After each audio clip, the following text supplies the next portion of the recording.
Benvenuti, bentrovati a tutti quanti, siamo un gruppo nutrito.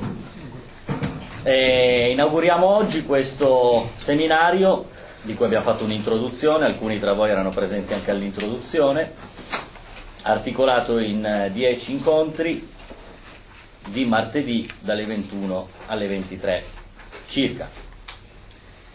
L'argomento, un argomento profondo e dal punto di vista non solo simbolico, e viene trattato in una accezione leggermente diversa in termini di completezza rispetto a quello che è l'abitudine. In effetti del regno cabalistico, di questo grande universo mistico, metafisico e simbolico, si è avuto modo di parlare molto negli ultimi decenni e di scrivere moltissimo. Quasi tutti quelli che si sono imbattuti, anche solo molto superficialmente, in questa faccenda, hanno sentito parlare di albero della vita. Alcuni tra quelli che hanno deciso di dare un'occhiata leggermente più approfondita si sono resi conto che l'albero della vita è una struttura simbolica organizzata in 10 sfere collegate da vie o sentieri. Pochi hanno però sentito parlare dell'albero della morte, che è uno dei modi di chiamare, nemmeno troppo corretto per la verità, si usa questo termine solo in contrapposizione al termine vita, e già qui ci sarebbe da discutere, essendo la morte parte integrante della vita. Dicevo che in realtà questo secondo albero non è normalmente menzionato, studiato e oggetto di approfondimenti da quei cultori, molto tra virgolette, della spiritualità contemporanea soprattutto, dove l'albero della vita ha riscosso un discreto successo, mentre questo secondo albero ovviamente è pressoché sconosciuto, e non si può affrontare l'uno senza affrontare l'altro in realtà. Questo è chiaro anche dai testi sapienziali che costituiscono l'origine, la fonte proprio da cui dobbiamo attingere.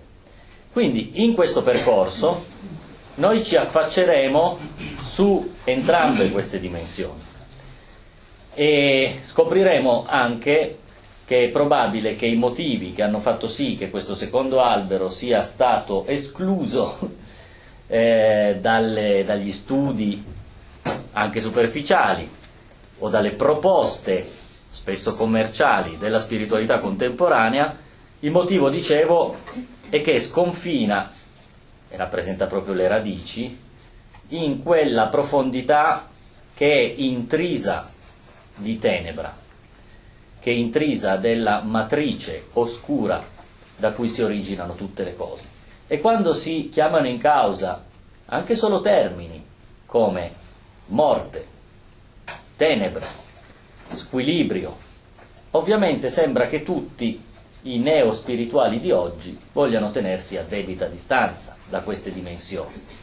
Sembra che dia fastidio anche solo parlarne o rivolgere il pensiero a queste dimensioni.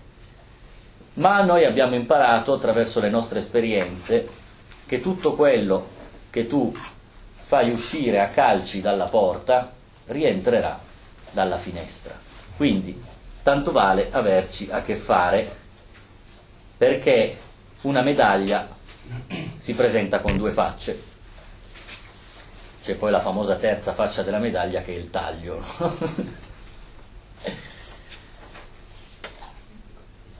Dunque, questo argomento ha una sua storia, e la storia di questo argomento è estremamente noiosa, quindi noi non ci occuperemo di questa storia. Se volete, vi do un riferimento bibliografico per gli appassionati o interessati alle vicende storiche della Kabbalah. Potete leggere Scholem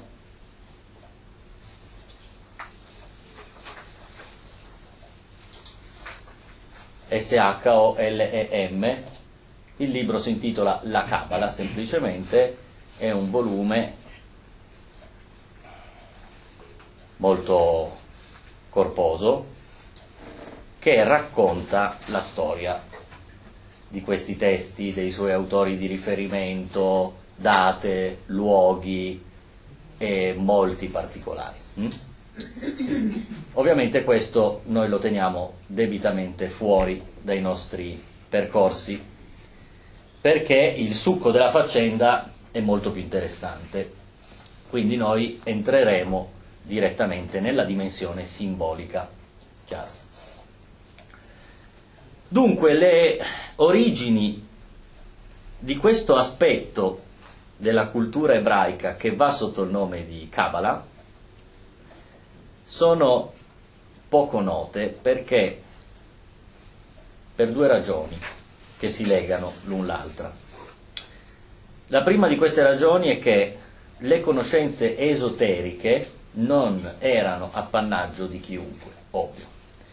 Le conoscenze esoteriche erano in un certo senso elitarie, cioè solo un numero ristretto di persone poteva avere accesso a un certo flusso di informazioni e di conoscenze mediante una iniziazione. Quindi per lungo tempo queste conoscenze sono state tenute tra pochi intimi. Prima ragione. Seconda ragione, questo corpus dottrinale è passato per secoli da bocca a orecchio, non è stato scritto nulla, fino a un'epoca relativamente tarda, almeno rispetto alle origini. Possiamo quindi dire che il corpus dottrinale cabalistico ha origini che si perdono nella nebbia del tempo. Ci sono poi due testi che appaiono, dicevo, relativamente tardi, siamo nel Medioevo e anche tardo Medioevo, che sono due testi che, se volete, potete probabilmente spulciare con un'indagine su internet, scaricandone degli estratti, oppure, se siete appassionati del cartaceo, potreste trovare, non credo le versioni complete, non credo, però potreste trovare questi testi anche in commercio, li potete comprare. Uno si chiama Sefer, che significa libro,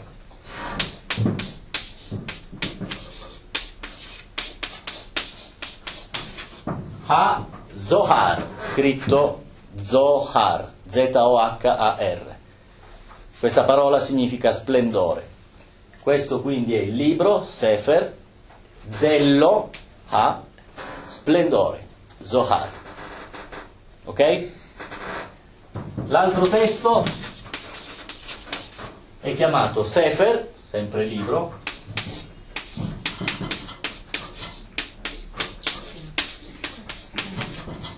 Yetzirah, Y-E-T-Z-I-R-A-H, che significa formazione, il libro della formazione.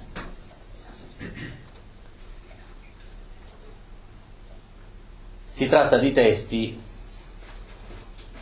come capita con i testi antichi, soprattutto quelli che hanno uno spessore simbolico importante, si tratta di testi estremamente complicati e di difficilissimo accesso per la mente, soprattutto per l'aspetto razionale dell'occidentale di oggi, ma lo sarebbe anche per un orientale, insomma. Il punto è che sono scritti, come capitava in quelle occasioni, come se fossero dei testi rivelati o ricevuti.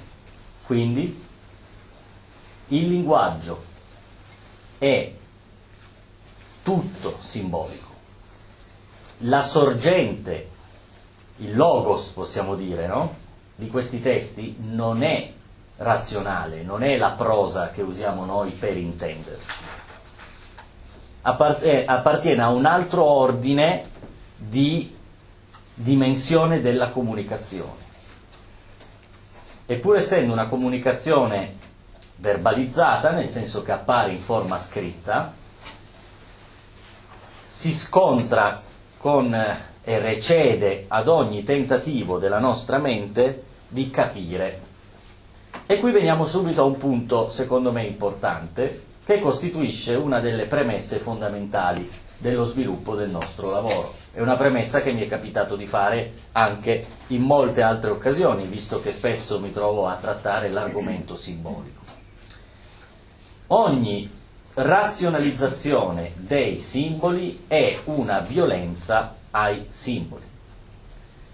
Ogni tentativo di spiegazione in termini razionali di elementi simbolici è lo stupro del simbolo stesso. Perché noi non possiamo del tutto esimerci da compiere questa violenza?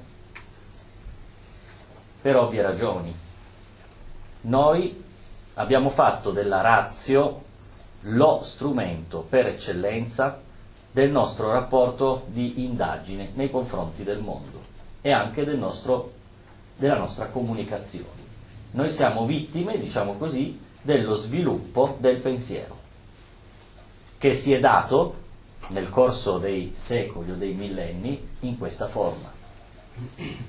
Quindi, quando abbiamo a che fare con delle immagini o delle immagini raccontate, che cosa accade?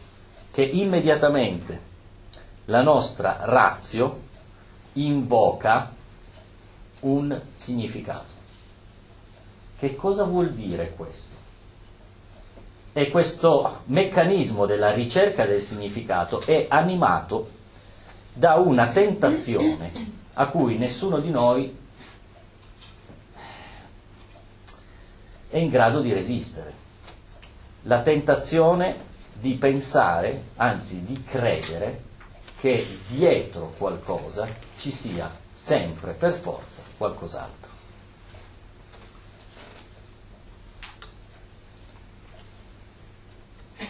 Quando parliamo di simboli, quindi, noi ci rapportiamo a quello che per la nostra ratio è un velo, una coltre, una cortina spessa, difficile da dissipare, e il nostro intento è sollevare questa cortina, perché abbiamo l'impressione che una presunta verità ci sia nascosta dai simboli. Questa è la nostra impressione, che i simboli velino una verità accessibile all'intelletto razionale. Mi riuscite a seguire? Questa è un'illusione, perché il simbolo non è un velo. Il simbolo non nasce per nascondere una verità di ordine razionale. Non è un modo di criptare qualcosa, è una sorgente. Nasce già dicendo tutto quello che la ragione potrebbe dire. Nasce già includendo tutto ciò che la razionalità potrebbe dire su quel simbolo e molto altro, cioè incluso tutto quello che la razionalità non potrebbe dire su quel simbolo. Il non dicibile. Sono tutti inclusi nel linguaggio simbolico. Quindi pensare che dietro un simbolo si nascondano delle verità accessibili è un'illusione prodotta dalla nostra mente. Questa ricerca di solito trova una parziale soddisfazione di questa illusione quando ci imbattiamo in percorsi come quello che stiamo vivendo noi, qui, in questi incontri che verranno, che sono incontri dedicati allo stupro dei simboli, quindi a questa azione piuttosto violenta di parziale decrittazione che vada incontro alle esigenze, o almeno in parte incontro ad alcune delle esigenze della nostra ratio, cioè del nostro tiranno, quello che domina il nostro sguardo. Chiaro? Questo ve lo dico come premessa perché in parte il lavoro che facciamo è un sentiero interrotto. Non potrà né soddisfare pienamente l'aspetto razionale, perché, difatti, quanti libri sono stati scritti sull'albero della vita? Dico albero della vita perché, come vi dicevo, l'albero della morte non se lo fila quasi nessuno, però quanti ne sono stati scritti? Quanti ancora se ne scriveranno? Quanti ne potrebbero essere scritti? Pressoché infiniti. Questo è quello che accade regolarmente quando abbiamo a che fare con la materia simbolica. L'alchimia è un altro esempio lampante. Il linguaggio così ermetico e oscuro di questa filosofia o scienza delle trasformazioni attraverso i metalli poggia saldamente su immagini, cioè non vi è libro alchemico della tradizione che non sia in realtà accompagnato da delle tavole, che sono le vere protagoniste. Uno dovrebbe leggere solo i disegni in quel caso.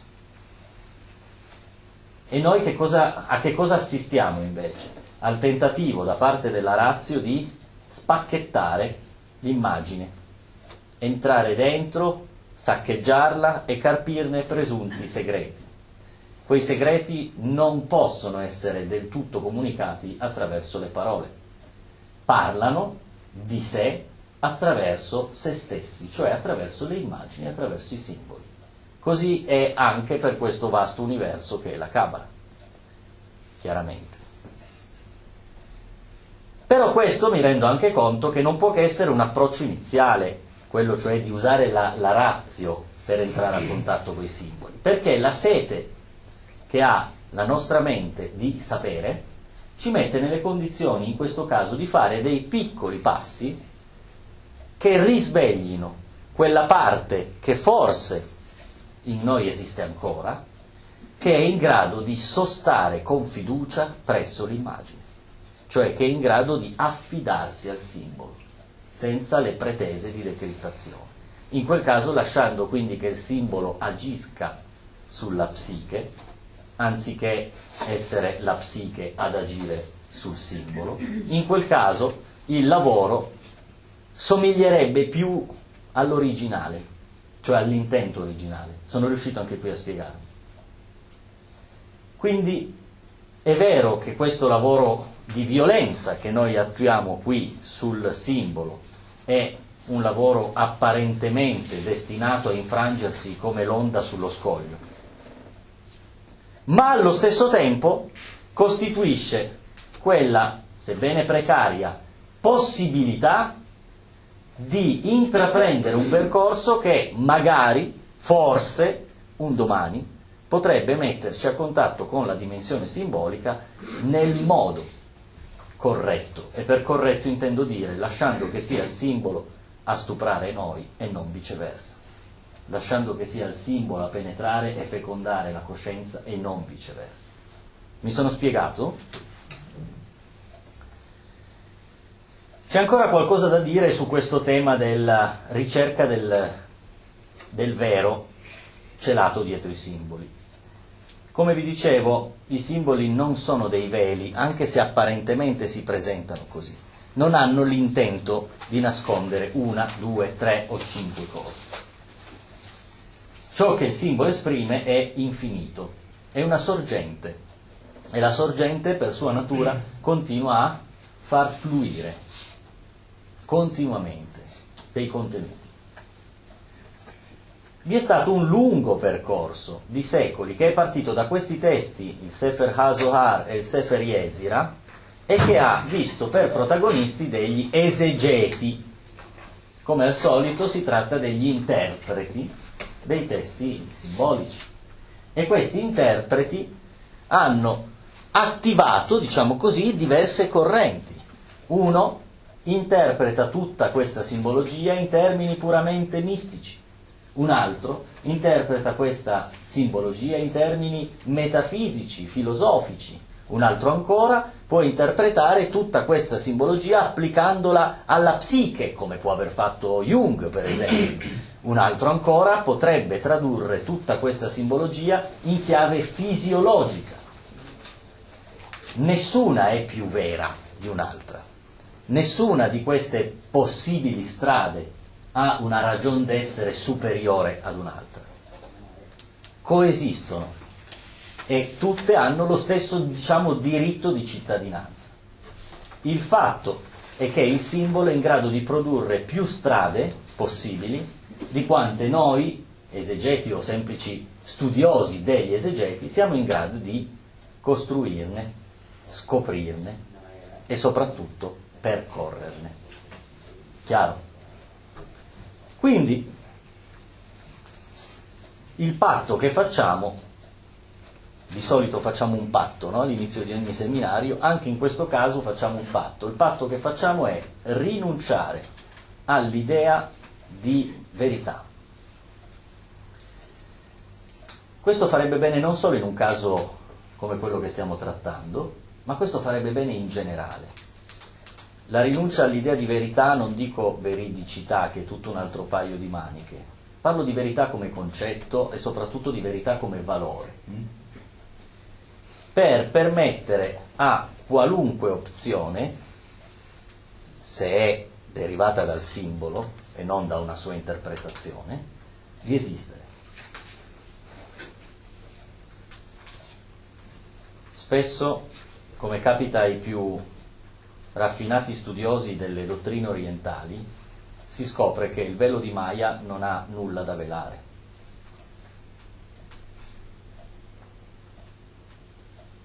Il velo stesso è la realtà. Dietro il velo non c'è niente. Anche in questo caso possiamo accettare quest'idea. Dietro il simbolo non c'è assolutamente niente. Ci sono solo le strade che queste immagini compongono. Per chi se ne intende, abbiamo anche a che fare spesso, parlando di simboli, con la nozione di inconscio, cioè a quale parte di noi si rivolge il simbolo, se la razionalità non è quella in grado di comprenderlo. Si rivolge a una supposta parte di noi che chiamiamo inconscio e che dovrebbe essere la parte che parla la stessa lingua dei simboli.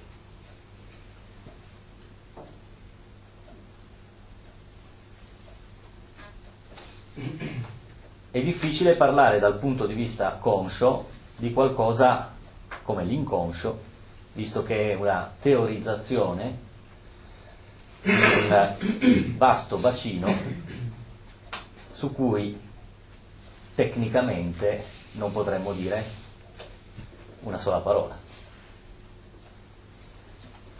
Eppure anche sull'inconscio, ovviamente, come sapete, fioccano teorie.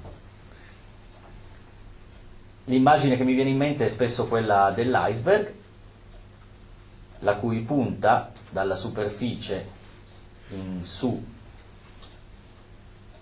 è a livello di volume una scheggia rispetto a quello che si nasconde sotto la superficie. Allo stesso modo noi ragioniamo in questi termini prendendo come simbolo l'albero. L'albero infatti ha radici che si estendono almeno quanto le chiome, se non di più.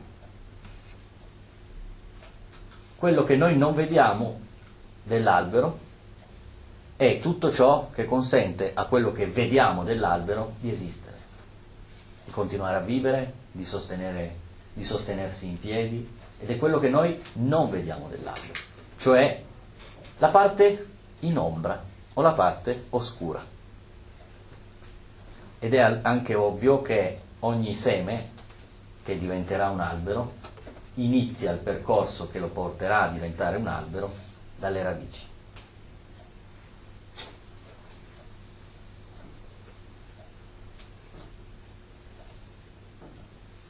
La profondità e il non visibile è anche legata all'immagine dell'origine, quindi, cioè dell'antico o del primordio. Dobbiamo collegare l'idea di origine, di antichità, di primordialità a qualcosa che non si vede, che sta sotto.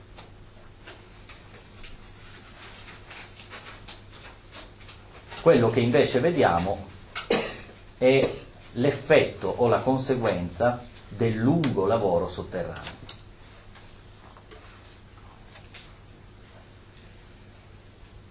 Quindi, quando noi ci imbattiamo nella bellezza di un fiore,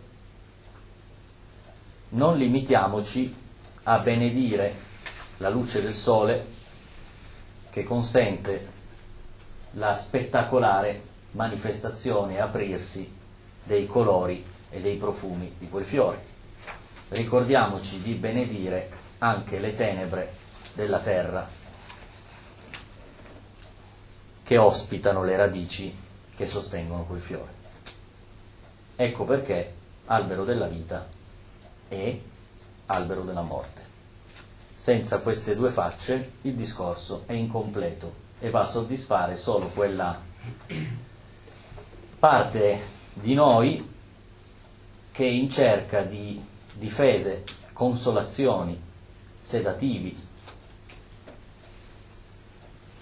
e quello non è il lavoro che io faccio, semplicemente. La parola Kabbalah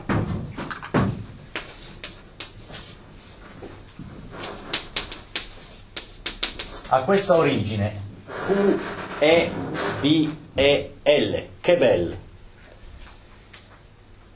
che non vuol dire che bello, ma vuol dire ricevere.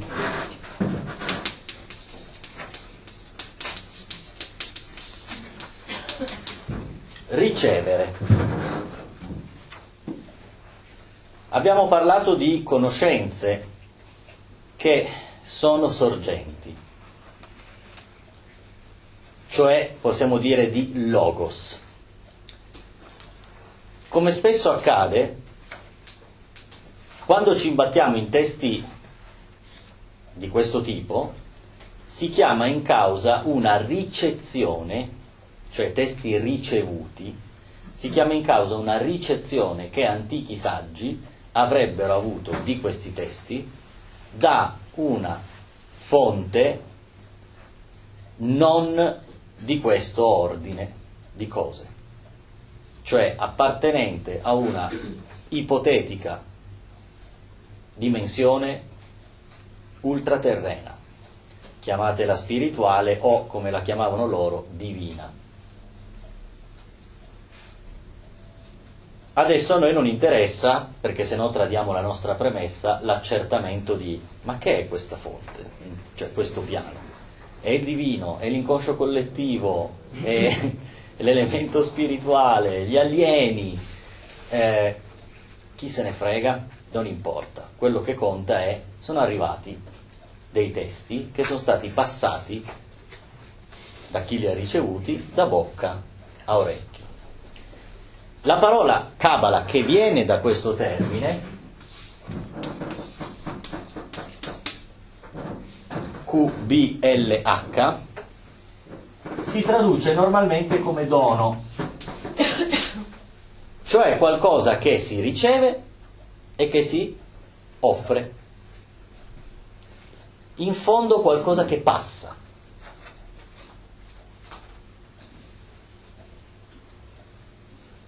Il fatto che sia un dono implica un'offerta non fatta in cambio di qualcosa, se no non è un dono, è uno scambio. L'idea della gratuità è inclusa nel dono, ok? Questo è importante. Ricordate che noi, ma così come anche il mondo anglosassone, ma anche in lingua francese, usa un termine interessante come sinonimo di dono, che è presente. È interessantissimo l'uso della parola presente per dire dono,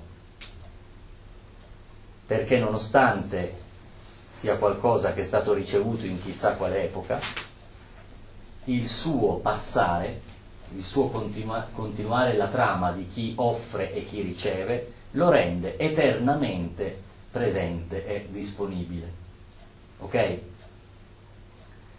E qualora noi finissimo anche, come sta accadendo, agli antipodi del simbolo, cioè qualora noi ci trovassimo sulla riva opposta del linguaggio simbolico e guardassimo a questi contenuti con così enigmatici, quasi con sgomento, perché non ci è più possibile recuperare alcuna traccia di significato, ricordiamoci che basterebbe, è un basterebbe molto tra virgolette, riuscire a, per un istante, sbarazzarsi della prigionia della veglia conscio-razionale per riuscire a rivivere quella lucentezza o addirittura dovrei dire quella incandescenza del linguaggio simbolico che quando ti tocca ti ustiona, cioè lascia un segno.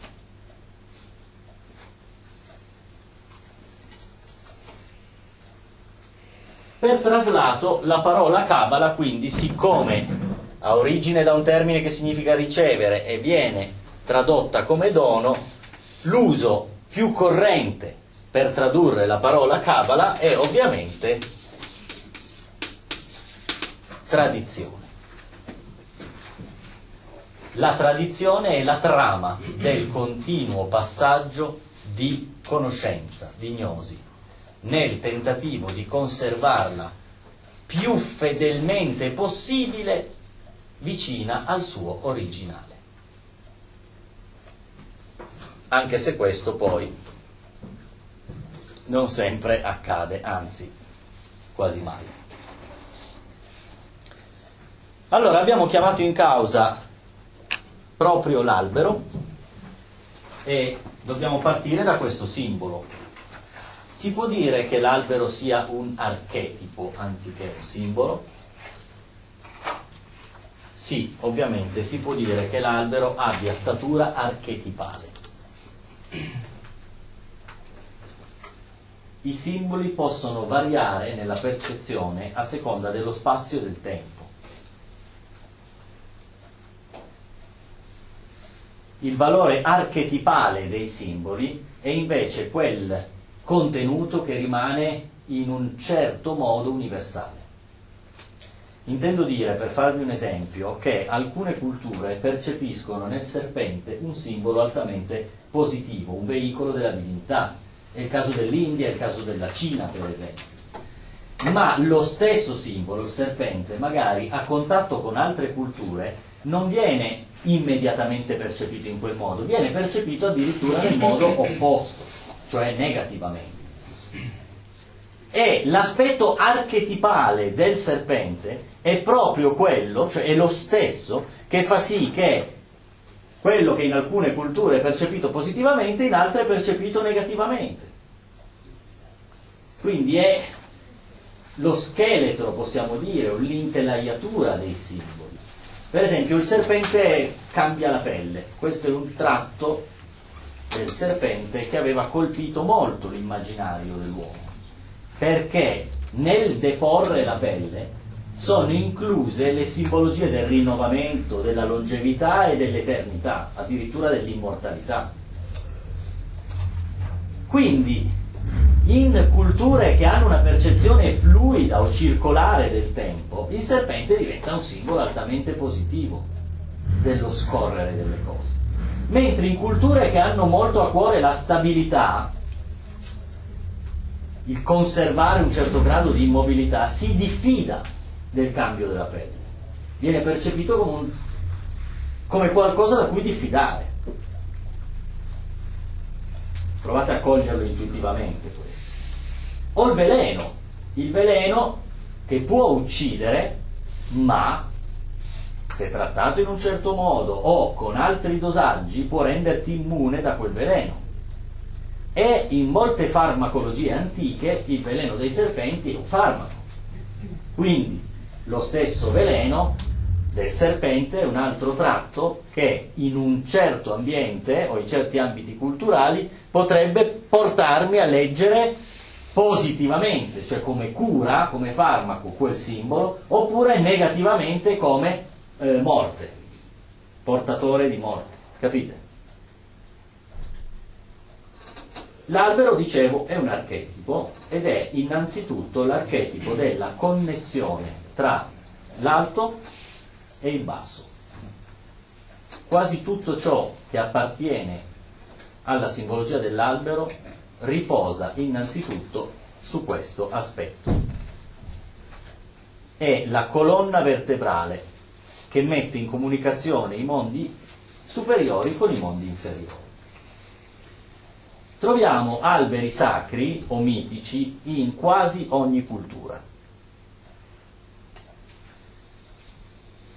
Per esempio l'albero o il palo diventa oggetto di una dinamica del sacro in tutte le culture dello sciamanesimo, dove lo sciamano, che già a sua volta è un tecnico, diciamo così, dell'invisibile, o dei rapporti con l'invisibile, usa un albero o un palo proprio come luogo fisico a cui attaccarsi e da percorrere in salita per avere accesso, anche proprio in una messa in scena fisica, per avere accesso a strati, dimensioni o mondi che non sono quelli in cui ci muoviamo ordinariamente. Così come non è casuale che Buddha trovi il compimento, la realizzazione del proprio percorso esattamente sotto un albero, che difatti verrà poi chiamato albero della Bodhi, che ha la stessa radice etimologica di Buddha e che sta a indicare un certo grado di consapevolezza. E a quell'albero Buddha in un certo senso prestò un giuramento, dicendo: ora io mi siedo qui e non mi alzerò da qui finché non avrò raggiunto il mio obiettivo. Quindi si lega, o meglio lega il successo del proprio percorso, della propria realizzazione, a un luogo che è, guarda caso, un albero. Quell'albero diventa poi a sua volta un mito. Se avete letto qualcosa della cultura norrena, vale a dire vichinga, sapete che anche Wotan, che noi conosciamo come Odino, ha un momento clou di tutto lo sviluppo del suo mito in cui viene appeso a questo albero mitico chiamato Yggdrasil. La funzione dell'albero è sostituita nel cristianesimo da quella della croce, dove, come un novello Odino, anche Gesù si trova appeso al legno.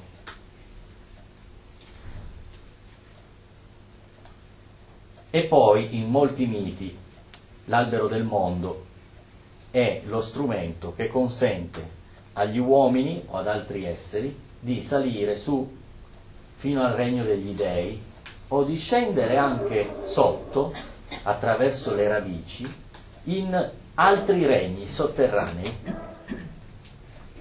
sfere o dimensioni in cui abitano altre forme di intelligenza. Quindi è un classico, per esempio, della cultura indiana chiamare il nostro mondo la terra di mezzo. Vi suona questa espressione? Dove l'avete già sentita? Il Signore degli Anelli, che prende molto come ispirazione, prende molto sia dall'India che dalla cultura norrena. Ma era in origine l'India a chiamare un po' questa la terra di mezzo, supponendo che vi siano dei mondi al di sopra e dei mondi al di sotto. Che io sappia, non esiste nessuna cultura dell'antichità che non abbia avuto la percezione che il nostro piano di esistenza fosse uno tra tanti piani di esistenza e che declinasse solitamente il rapporto con gli altri piani di esistenza su un asse verticale, il sopra e il sotto. Questa è un po' anche la nostra caratteristica, lo stare in piedi. Anche noi, per la nostra predisposizione naturale, per la nostra postura, ci ritroviamo con la verticalità ad avere un rapporto tra l'alto e il basso.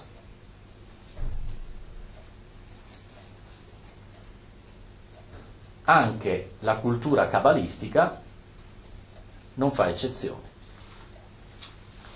e immagina che questo albero, che sarà protagonista dei nostri studi, esista non solo in una unica dimensione, ma esista anche in altre dimensioni che si stratificano dal basso verso l'alto o dall'alto verso il basso.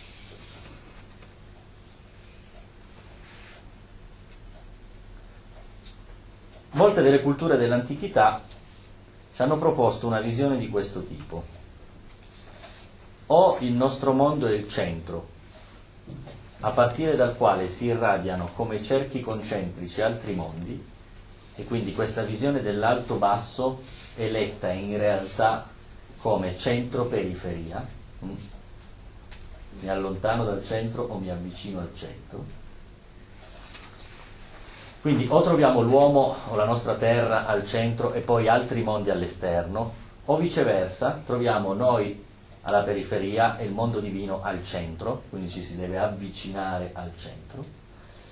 A volte trovate questa immagine tridimensionalizzata, quindi questi cerchi concentrici che vanno verso il centro costituiscono in realtà una sorta di cono, quindi si va sia dalla periferia al centro che dal basso verso l'alto. Oppure trovate semplicemente la declinazione dell'asse verticale, come quello che incontriamo noi legato all'albero della vita. Albero della vita che si può leggere dall'alto verso il basso o dal basso verso l'alto.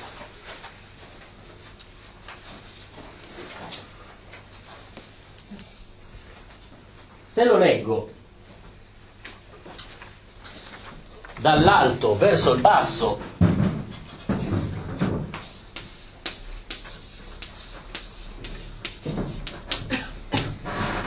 mi imbatto in una cosmogonia, cioè in una storia della generazione del cosmo.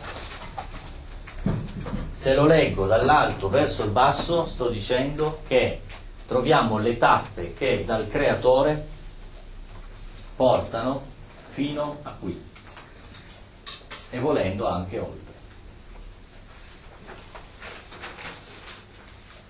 Se lo leggo invece dal basso verso l'alto, ciò che vivo o ciò che vedo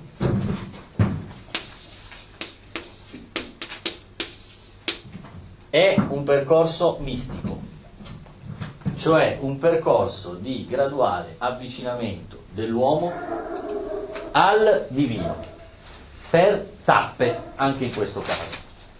Quindi lo stesso simbolo letto in una direzione è una storia della generazione del cosmo, letto nella direzione opposta è la storia del percorso mistico. E non è raro che la mistica, anche in molte altre culture, consista nel ripercorrere alla rovescia le tappe di una cosmogonia.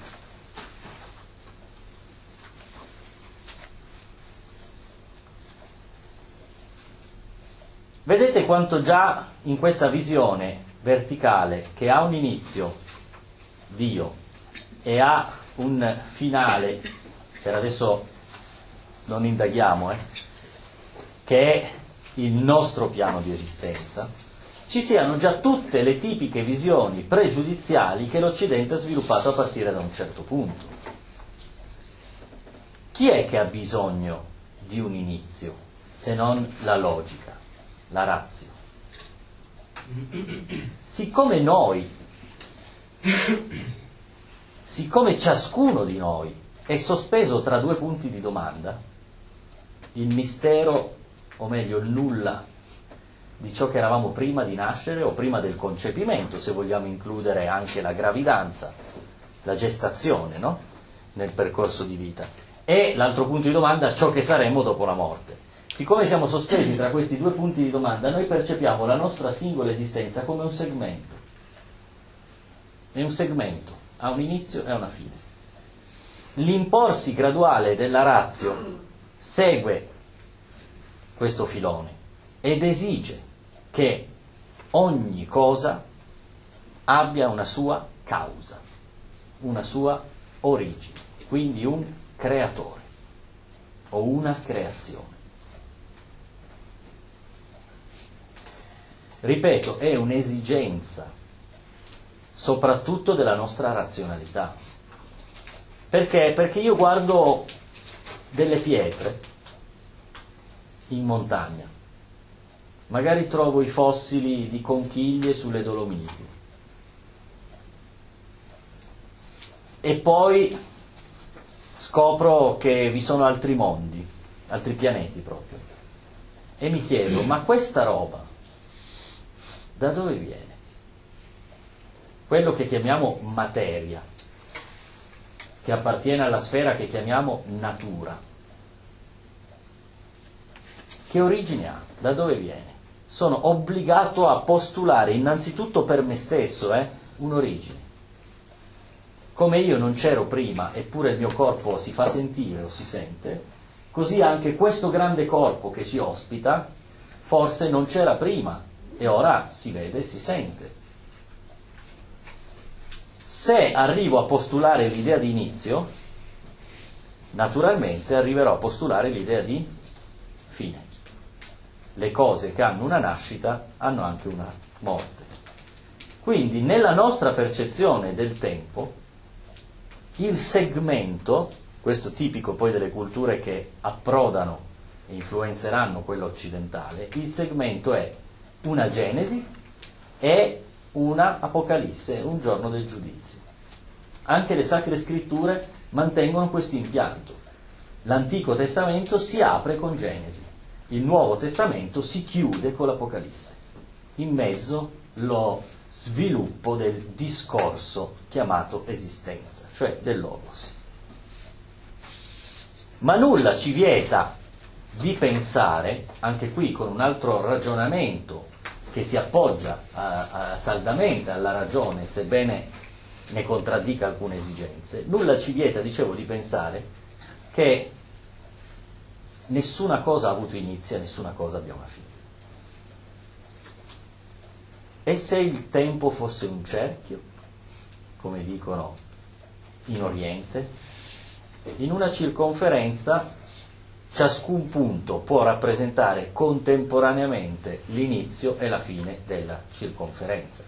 Difatti, la dottrina del tempo in India, che parla di yuga, termine che sicuramente avrete già sentito, letteralmente un termine vedico, vuol dire generazione, letteralmente, e divide il tempo in 4 ere, parla di un cerchio.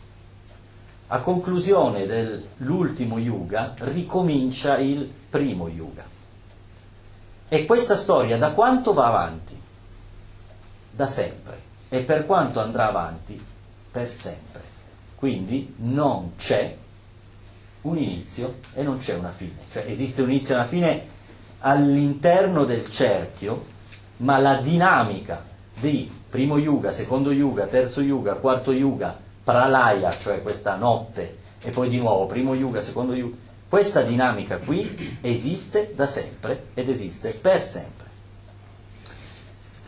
Questo già comincia a mettere in crisi la nostra ratio, perché ovviamente l'infinito, sia in termini spaziali che in termini temporali, ci fa diventare scemi.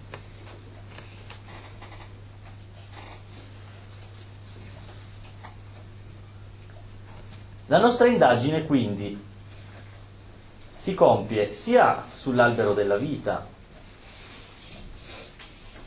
di cui ora cominciamo a vedere qualcosa, sia su quell'altro albero che qui abbiamo deciso di chiamare della morte, come alcuni hanno fatto, che vi dicevo è un po' impropria come definizione, ma già solo per studiare il titolo di un seminario in modo che ci stia in un post, scrivere l'albero della conoscenza del bene e del male diventava un po' palloso, no? Anche da leggere. Quindi magari cominciamo ad affacciarci all'idea che questo albero della morte sia in realtà quell'albero che nella Genesi è nominato della conoscenza del bene e del male. Quando daremo un'occhiata a questo vuol dire che ci imbatteremo nelle radici. E se seguiamo lo schema del tempo per come lo percepiamo, le radici sono la parte più antica. allora devo anche chiedermi, ma uno che faccia un percorso mistico, cioè che ripercorre le tappe della cosmogonia al contrario, deve iniziare da dove la cosmogonia finisce, cioè con la nascita di questo mondo, o deve forse iniziare da quegli aspetti che alcune cosmogonie hanno celato, magari in brevi formule? In principio Dio creò i cieli e la terra era senza forma e vuota. E il Ruach, cioè il soffio di Elohim, cioè diciamo di Dio, aleggiava sulle superfici dell'abisso. Solo dopo questa, diciamo, introduzione, il creatore comincia ad allestire in 6 tappe più una 7ª tappa di riassorbimento quegli elementi cosmologici che costituiscono il piano di esistenza della natura, no? Ma prima ci viene presentato quello che precede la creazione come un senza forma e vuoto. Questa espressione, tohu ve bohu, senza forma e vuoto, ha un chiaro riferimento in un termine che conosciamo molto meglio, che è greco, che è un termine la cui etimologia ci riporta al significato di voragine, apertura, vacuo o vuoto, e il termine in questione è caos. Questo caos, che noi di solito interpretiamo come se fosse un sinonimo di disordine, e quindi contrapponiamo ordine a caos, giusto? E diciamo anche ordo ab caos, cioè che l'ordine è venuto dal caos. Ma questo caos etimologicamente è un vuoto, è un senza forma. Perché io posso pensare al disordine solo quando c'è un ordine, cioè in contrapposizione a un ordine. Qui stiamo parlando di qualcosa che non ha forma e che è vuoto. Questa è l'origine. Questo è il modo in cui si presentavano le cose prima che qualcuno intervenisse a creare un ordine.